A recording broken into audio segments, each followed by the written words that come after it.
In this week's drive, we take a fire to where all the fuel is kept. Trade paint and bang wheels on the way out. Mow them down like 9 pins in a cloud of dust. And go out in a blaze of nighttime glory. All this and more in this week's Drive.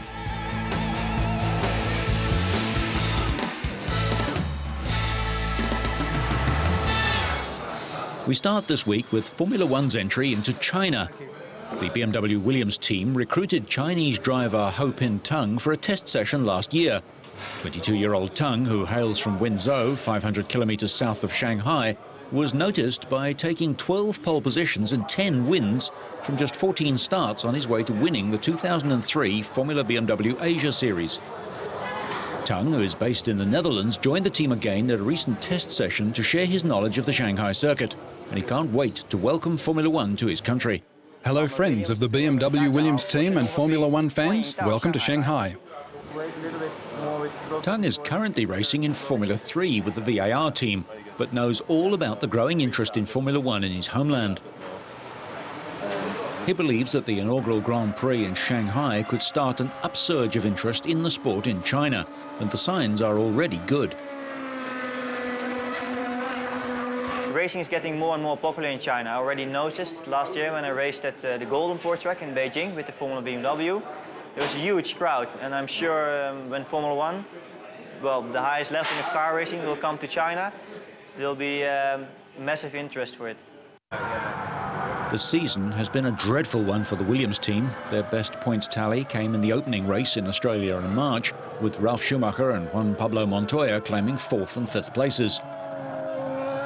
Both drivers will move to new teams at the end of the season. Montoya will join McLaren, while Schumacher switches to Toyota next year.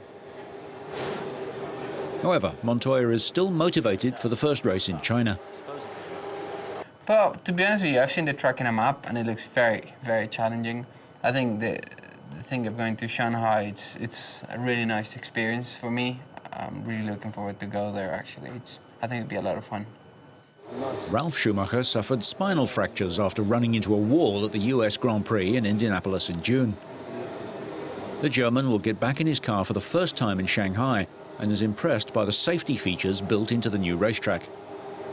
I like the more modern circuits for one simple fact. First of all, it's something different and safer. You know, the new technology, you have a lot of runoff, better pits, so it's a lot better for the crew to work. Mark Webber and Jenson Button will drive for the team next year, but Ho Pin Tung will be hoping for a seat in the near future. Shanghai has spent at least $325 million creating an ultra-modern circuit, and their investment in the track and surrounding infrastructure is already earning rave reviews. We've been trying to do something there for 10 years in China, and it's not been easy to get the right place, and I always wanted to be where we are. So we waited until we got what we wanted. I've got a feeling about Asia will be ruling the world in the next decade, so maybe that's where we'll be. Shanghai fans got a preview earlier this year when Gerhard Berger drove last year's car to celebrate a new Ferrari dealership and collect data. Other teams have to use educated guesswork.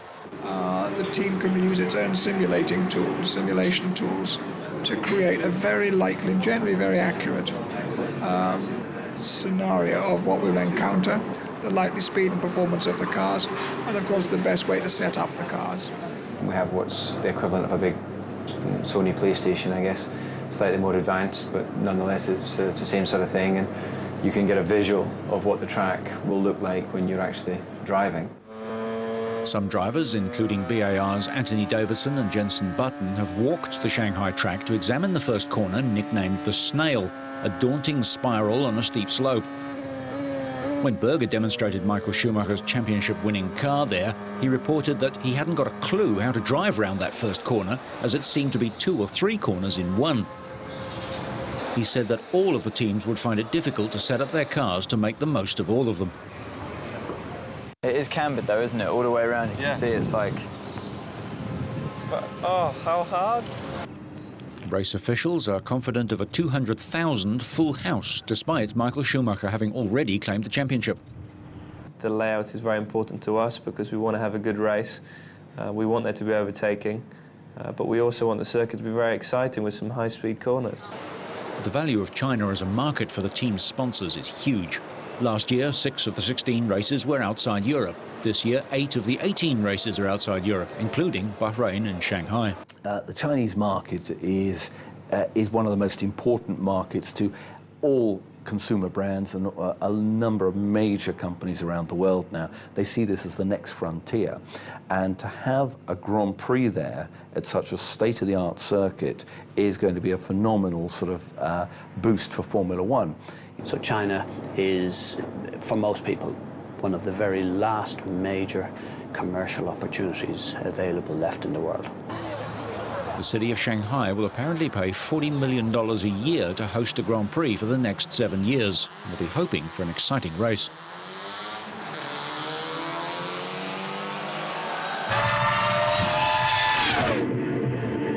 Jaguar will pull out of Formula One at the end of the year, with parent company Ford's engine maker Cosworth also up for sale.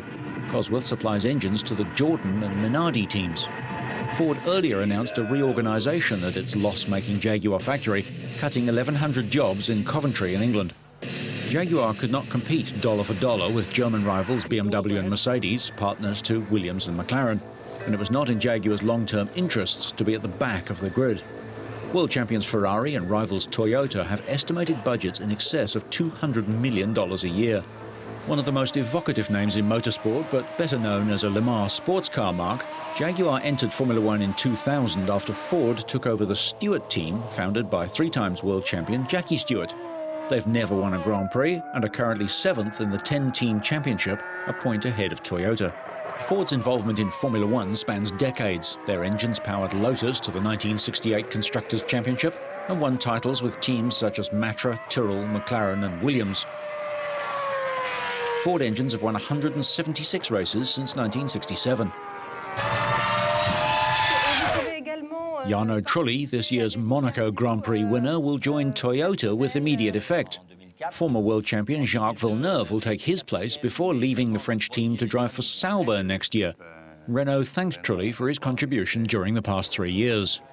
Villeneuve hasn't raced for almost a year since leaving BAR in acrimonious circumstances.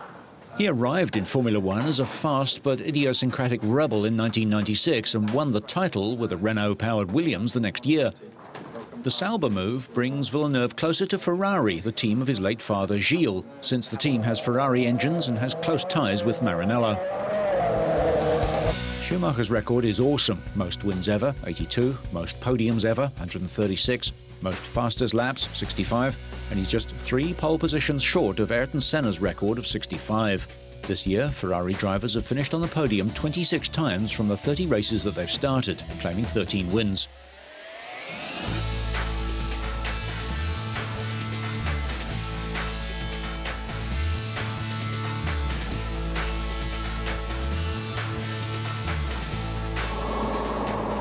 Brno in the Czech Republic was the setting for the 9th of 10 stages in the 2004 DTM calendar.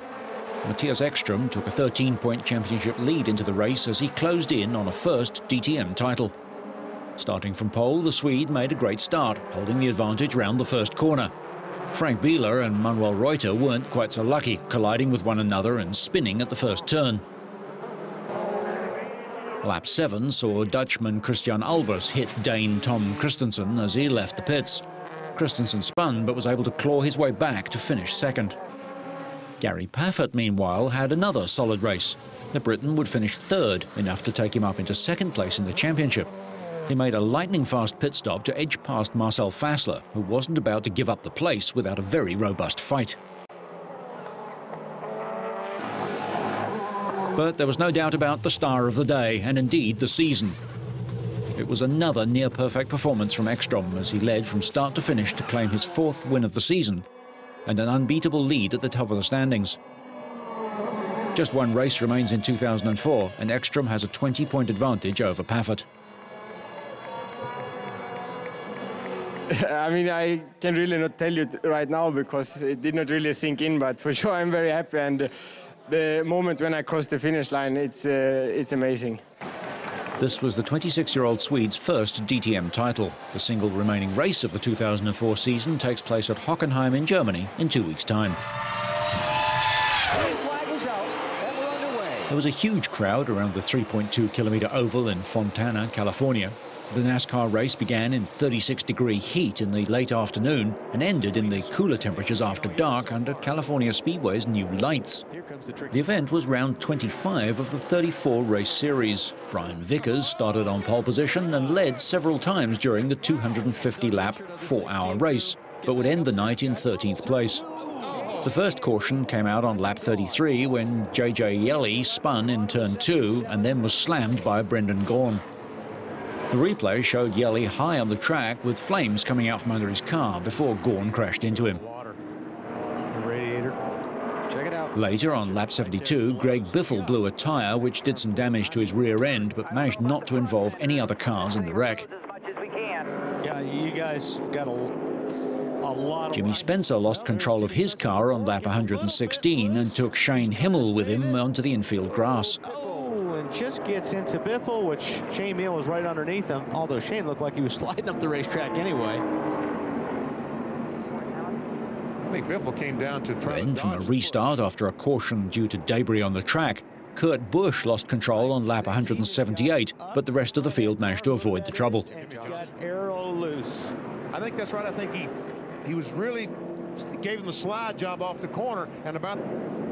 The worst crash of the day came with just 17 laps to go. On lap 234, Ken Schrader and Dale Earnhardt Jr. went into the wall, but it was Schrader's car that burst into flames. Outside on the restart, so he can just make a run at Elliott and not have to worry about trying to get back by Casey Kane. And you saw the pump. Finally, it was Elliott Sadler who was in the lead on the final lap, and he took the checkered flag for just the second time this year. But rookie Casey Kane, who finished second for the 5th time this season, and Mark Martin both climbed into the top 10 in the points table. After one remaining race at Richmond, Virginia, NASCAR pares the championship battle down to the top 10 drivers for the last 10 races of the season. All Sadler has to do is start the race at Richmond to secure his place in NASCAR's new Chase for the Cup. We got 2 more races to go, and then we get... 5 different manufacturers filled the first 7 places on the grid for the Spa 1000 kilometers, the final race of this year's Le Mans Endurance Series. Nicholas Manassian started in pole position in the Zytek, the only driver to go below 2 minutes and 6 seconds round the historic track. But it was the Audi of Jamie Davies and Johnny Herbert which took control early on in the 144-lap race. The CAFA McNish Audi had qualified second fastest, but had to retire when their car burst into flames, putting them out of the running for the title. Davies persevered, though Rinaldo Capello, also in an R8, stayed close. Davies and Herbert took the win and the title with a victory that seemed unlikely. A crash brought out the first safety car of the season, allowing Rinaldo Capello and Pierre Caffa to pull out nearly a lap. Caffa was sidelined by the crash that set his car alight, and Capello lost all the time gained under a second safety car, and Herbert soon claimed the lead. Capello and Seiji Ara came second. It was, it's great for the team. I mean, the Velox and the Audi team, they've worked incredibly hard for the result, and it's just a fantastic result for the team and also for me and Johnny. I mean, Johnny drove superbly at the beginning of the race and gave me a car which I was able just to work with, and, we managed to take the victory and the championship, which is perfect for us. Having started on pole, Manassian made contact with Caffa at the first corner, puncturing a rear tyre. From 40th position, the Frenchman fought back into the top 10, and Jamie Campbell-Walter brought the car up to 3rd by the end.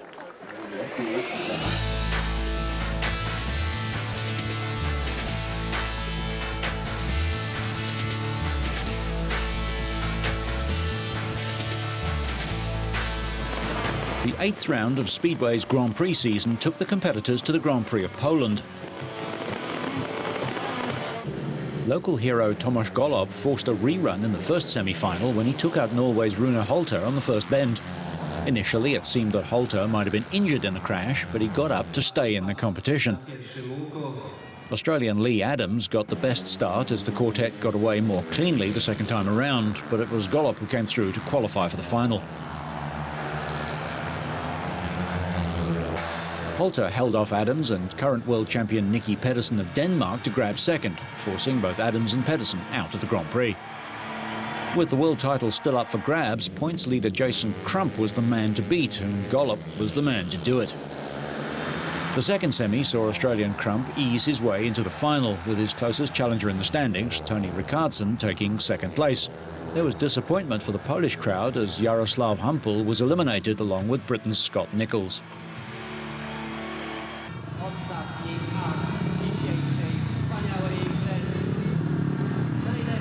The final got off to an awkward start. Holter returned Gollop's earlier favour by nudging the Polish superstar into the barriers, and with Rickardsson also falling off, the final heat had to be restarted.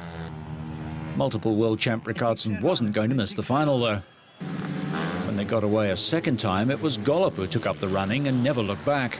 The 33-year-old local boy, who was searching for his third straight win in this event, but also his first podium finish of the season, powered home with plenty to spare for his 12th career Grand Prix win.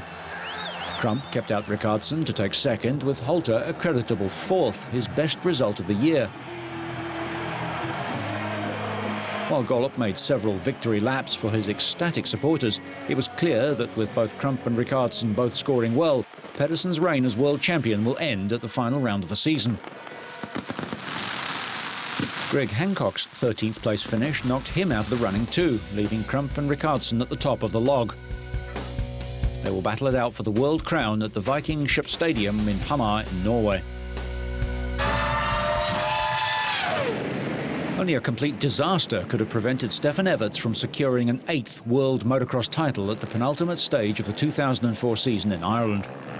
The Belgian held a 93-point lead over Michael Pichon of France.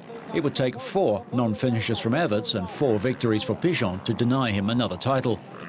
No surprises then, as Everts and Pichon pulled clear in race 1.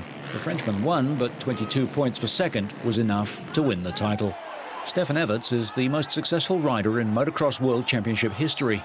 Winner of 78 Grand Prix so far, the Belgian claimed his 8th title in Ireland, 25 years after his 4-times world champion father Harry. Stefan has won world titles with Suzuki, Kawasaki and now Yamaha. With an advantage over Pichon of 90 points and 75 to race for, Everts could afford to relax, but that isn't Stefan's style, and just to prove that, Everts followed up with victory in the second race.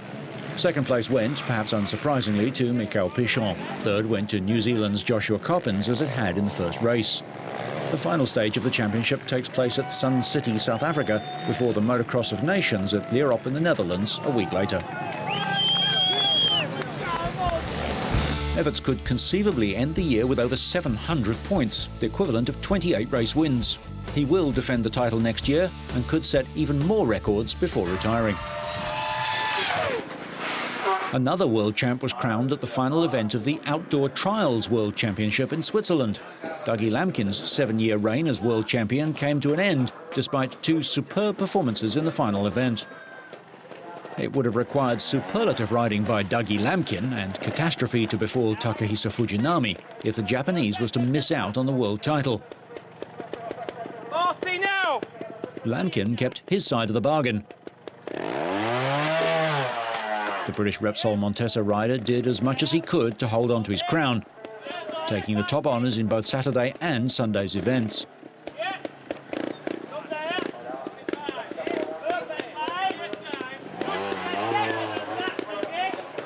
Fujinami came to Switzerland with a 24-point lead in the standings. Comfortable, but nothing could be taken for granted with 40 points on offer in the Swiss countryside. One major slip and the direction of the title could have tilted in Lamkin's favour. After picking up 15 points for third on Saturday, he needed just 2 points on Sunday and the title would be Fujinami's. He managed much better than that. Second place, well adrift of Lamkin score-wise, but enough to win. Second place on Saturday, third on Sunday, wasn't enough for Adam Raga to overhaul Lamkin. The Spanish indoor world champion ended the outdoor season with 254 points, 8 adrift of Lamkin. Jeroni Fajardo finished 4th and moved to 6th in the championship. Fujinami collected 32 points from round 9, giving him 282 for the season to become the first ever Japanese World Trials champion, and only the second off-road champion from his country, the last being Akira Watanabe, who won the 125 motocross title for Suzuki in 1978. Fujinami spent the last 5 years as runner-up to Lamkin and was runner-up to Raga in this year's indoor title too.